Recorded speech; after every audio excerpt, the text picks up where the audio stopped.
கும்பமேளா நிகழ்வில் கழுத்தில் மாலைகள் விற்பனை செய்யும் வீடியோக்கள் மூலம் சமூக வலைதளங்களில் வைரலானவர் இந்தூரைச் சேர்ந்த மோனலிசா போஸ்லே. இவருக்கும் மகாராஷ்டிராவைச் சேர்ந்த மாடலும் நடிகருமான ஃபர்மான் கான் என்பவருக்கும் இடையே 1.5 ஆண்டுகளுக்கு முன்பு ஃபேஸ்புக் மூலம் காதல் மலர்ந்தது. ஆனால் இவர்களது காதலுக்கு மோனலிசாவின் குடும்பத்தினர் கடும் எதிர்ப்பு தெரிவித்தனர். அவருக்கு ஒரு உறவினருடன் திருமணம் செய்ய குடும்பத்தினர் முடிவு செய்ததால் மோனாலிசா தனது காதலனுடன் கேரளாவுக்கு தப்பிச் சென்றார். தற்போது திருவனந்தபுரத்தில் ஒரு படப்பிடிப்பில் இருந்த மோனாலிசா தனது காதலனுடன் தம்பானூர் காவல் நிலையத்தில் தங்களுக்கு பாதுகாப்பு வேண்டும் என்று புகார் அளித்துள்ளார். பிற மாநிலங்களை விட கேரளாவில் தங்களுக்கு பாதுகாப்பு கிடைக்கும் என்று நம்புவதால் தான் இங்கு வந்ததாக அவர்கள் தெரிவித்துள்ளனர். இதனைத் தொடர்ந்து போலீசார் மோனாலிசாவின் தந்தை ஜெய்சிங் போஸ்லேவை அழைத்து பேச்சுவார்த்தை நடத்தினர். மோனாலிசா ஒரு வயது வந்த பெண், அதாவது மேஜர் என்பதால் அவர் யாருடன் வாழ வேண்டும் என்பதை தீர்மானிக்க அவருக்கு உரிமை உண்டு என போலீசார் தெளிவுபடுத்தினர். அதன் பிறகு மோனாலிசா தனது காதலுடன் செல்ல அனுமதிக்கப்பட்டார். இவர்கள் இருவருக்கும் இன்று திருமணம் நடக்க உள்ளதாக தகவல்கள் வெளியாகியுள்ளது.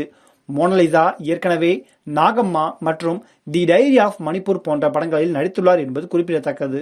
மோனாலிசா மத்திய பிரதேச மாநிலம் இந்தூரைச் சேர்ந்தவர். இவர் கும்பமேளா நிகழ்வில் களத்தில் இருக்கப்படும் மாலைகளை விற்பனை செய்ய போது எடுக்கப்பட்ட வீடியோ சமூக வலைதளங்களில் மிகவும் வைரலானதை தொடர்ந்து இவர் மிகவும் பிரபலமானார். பின்னாட்களில் இவருக்கு சினிமா வாய்ப்புகள் ஏராளமாக கிடைத்தது. இவர் ஒரு நடிகையாகவும் மாடலாகவும் பணியாற்றி வருகிறார். தற்போது கைலாஷ் கதாநாயகனாக நடித்துள்ள நாகம்மா என்ற திரைப்படத்தில் மோனாலிசா கதாநாயகியாக நடித்துள்ளார். மேலும் பாலிவுட் நடிகர் ராஜ்குமார் ராவின் சகோதரர் அமித் ராவ் நடித்துள்ள தி டைரி ஆஃப் மணிப்பூர் என்ற திரைப்படத்திலும் நடித்துள்ளார்.